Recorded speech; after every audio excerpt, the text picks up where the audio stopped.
And now it's time for a tiny bite of knowledge.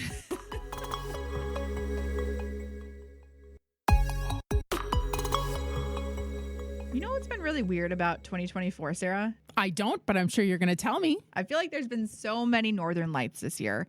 And every morning I'll open up Facebook and another person posts a picture of beautiful northern lights from that morning that I missed yet again. Absolutely beautiful. Unfortunately, this also results in many phone calls complaining about wonky GPS signals.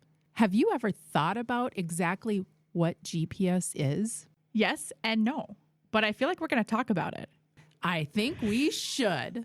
So what is GPS? Well, since you asked, the words that stand for GPS actually are Global Positioning System. And ironically, while we oftentimes misuse that term to indicate just overall guidance or use it incorrectly to identify what precision agriculture is, it really is actually a network of satellites that's owned by the United States Defense Department. It isn't the overall generic term for guidance or precision agriculture. So, what is that generic term talking about satellite navigation systems? Yeah, so that term is actually Global Navigation Satellite System, or GNSS. And actually, this has been probably the most enlightening part of researching this episode and getting prepared for this episode, is really understanding that GPS, that terminology, isn't just the technology. It's just one of the satellite constellations that give out and help us figure out exactly where we are on this earth. So, for example, GPS is analogous to like GLONASS from Russia and BeiDou and Galileo. That was awesome. Great minds think alike. Yeah. Yeah. So like, even though like we often refer to GPS as being something or a technology that helps us figure out exactly where we are on the earth, what we're actually referring to most of the time when we say GPS is actually GNSS, that Global Navigation Satellite System. That is the generic term for satellite navigation systems. So again, just to recap that, a lot of countries own their own GNSS systems. China owns BeiDou. The United States owns GPS. Russia owns GLONASS. Japan owns Quasi-Zenith. And the European Union owns Galileo. Sarah, did you try to pronounce GLONASS? I did not, but I'd be willing to give it or do you want to give it a go? Is it Global Naya Navigatsianaya Sputnikovoya Sistema? I have no idea. Global Naya Navigatsianaya Sputniko. Nope, can't do it. Gesundheit. Gesundheit. And this is why we call it GLONASS. But what's important to know is that the two systems that we know the most about and that get used the most conventionally are probably GLONASS and GPS. And they are the only two fully operational GNSS systems at this point in time. And even though they are owned by different governments, oftentimes higher quality GNSS receivers will be able to use satellites from multiple systems. So we can oftentimes use both the GLONASS satellites as well as the GPS satellites in our agricultural practice. Let's get into a little bit more about the science behind global navigation systems and talk about and understand more about why it might be helpful to have more satellites to get a more accurate signal and a more accurate location. Yeah, so a global navigation satellite system, it works where each satellite transmits a radio signal carrying digital information. And generally speaking, that digital information has two key pieces of information that it's broadcasting. Ephemeris. Ephemeris. Ephemeris. It's the satellite's orbital location. That's what that one is. Gesundheit again. And the timing code. So the two pieces of information transmitted are ephemeris and the timing code. Thank you, Jody. I really appreciate your help there. So ephemeris is the satellite's orbital location, and the timing code is used to calculate the distance between the satellite and the receiver. So when that signal is sent, it is timed how long it takes for the receiver to receive that signal, and that helps us determine the distance. When we use triangulation between multiple satellites and the receiver, we are able to identify the location of the receiver. Yeah. So like every time you turn on a GPS system, or like what you would call a GPS system, your GNSS system, what it's going to do is it's going to start receiving those satellites or start the triangulation process. Ideally, what you need is 4 satellites to accurately figure out where on Earth you are. If for whatever reason, if you're only using one constellation or more of the satellites are behind the area of which your GPS receiver can receive, you might only be able to pick up 3 of those satellites. And then you'll probably get a warning signal that you're only getting 2D position. And so ideally, to get the best triangulation, get the most accurate location of where you are on the Earth, we'll need 4 satellites to give us the ephemeris and then that timing code to really calculate where on Earth we are with our receiver. Another way that we can improve our accuracy is by using differential signal, which is actually quite normal. And the concept behind a differential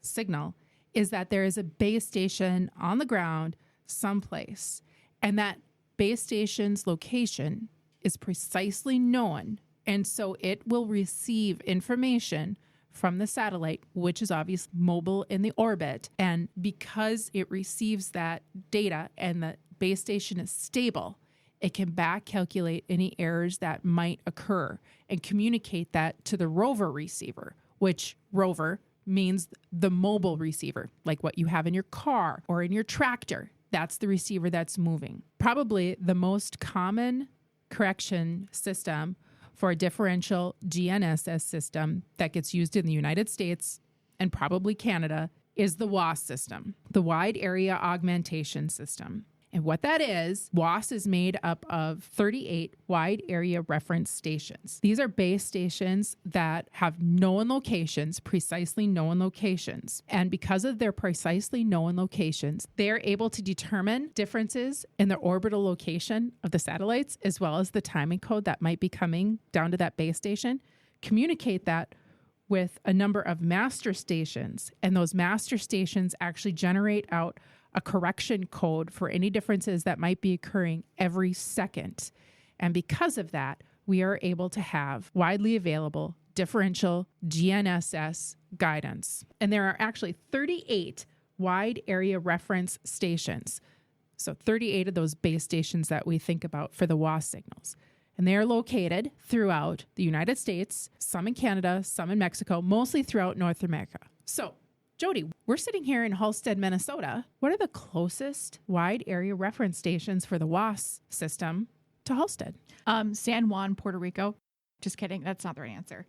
There's actually a correction signal station in Winnipeg, Manitoba, and then also in Billings, Montana. So we actually are pretty close.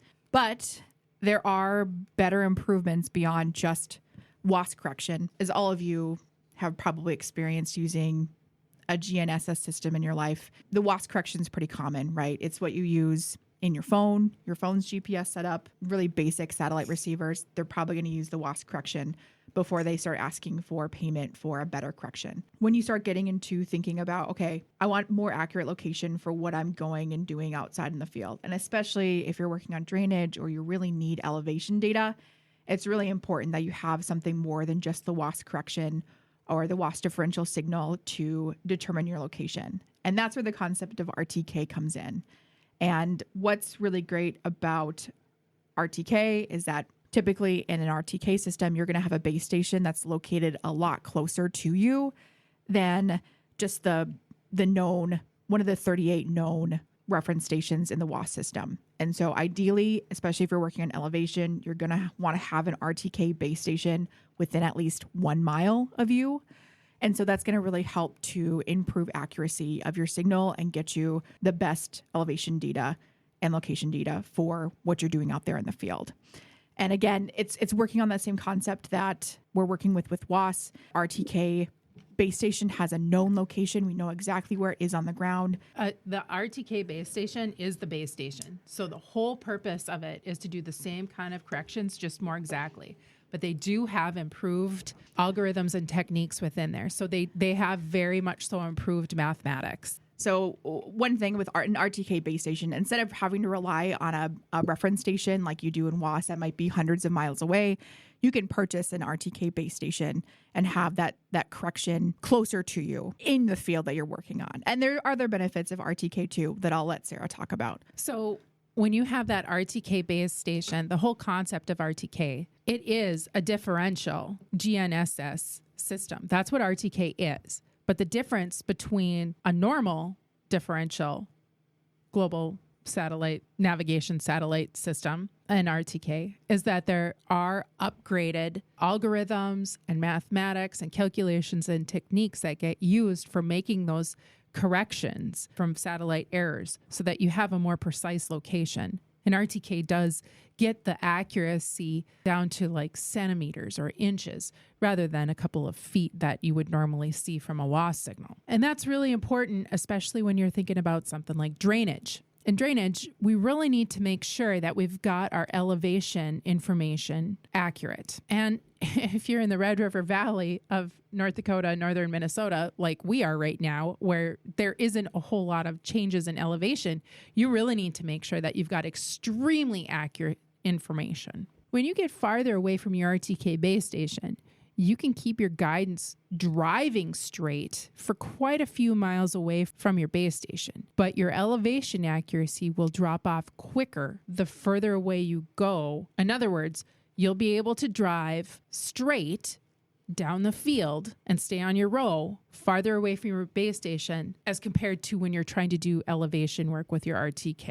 Ideally, when you're doing drainage work, you want to make sure that you've got your base station within a mile of your tractor when you're doing drainage work. The accuracy for the up and down will degrade faster the further away that you get from the base station as opposed to your ability to drive straight. As you get farther away from RTK base station, it's going to be harder to get an accurate up and down value compared to the distance value or compared to the left and right. Left and right. Yeah. There it is. Directions are really hard. That's why we have GNSS. Directions are hard. And GNSS is amazing. I feel like there's a lot of S's in there. The whole concept of satellites and all these different global positioning systems, etc., it's a whole word salad. It's an alphabet soup. It's really what it is. There are so many different acronyms and terms to describe how we're transmitting radio signals and then taking these signals and these codes and these data and translating it into our position on this earth. It's a lot of letters, it's a lot of acronyms, but it's a really, really awesome technology that allows us to accomplish a lot in agriculture and especially in the precision ag world. I think when I'm done with my career, I'll look back and try to analyze what one of the greatest technological advances were in agriculture in my lifetime. And I'm pretty sure that global navigation satellite systems, GNSS, will definitely be one of them. And the use of that in agriculture and all of the opportunities that's made available for us. Absolutely. And I know we've had the conversation today that GPS and GNSS are not the same terms, and that GNSS, or the Global Navigation Satellite System, is the correct term. Just know that you will probably be catching me on future podcasts referring to GNSS in general as GPS. So my apologies. I'll try my best, but I think that's been pretty beaten to our head to use the term GPS. But at least now us and you, our listeners, now know the difference between GPS and GNSS. And you're going to have a super fun party piece of trivia for the next time you get together with friends. And you're going to be the life of the party. The life of the party. Glad to help you out with that. Tune in next time for a tiny bite of knowledge from GK Technology, where we have a map and an app for that.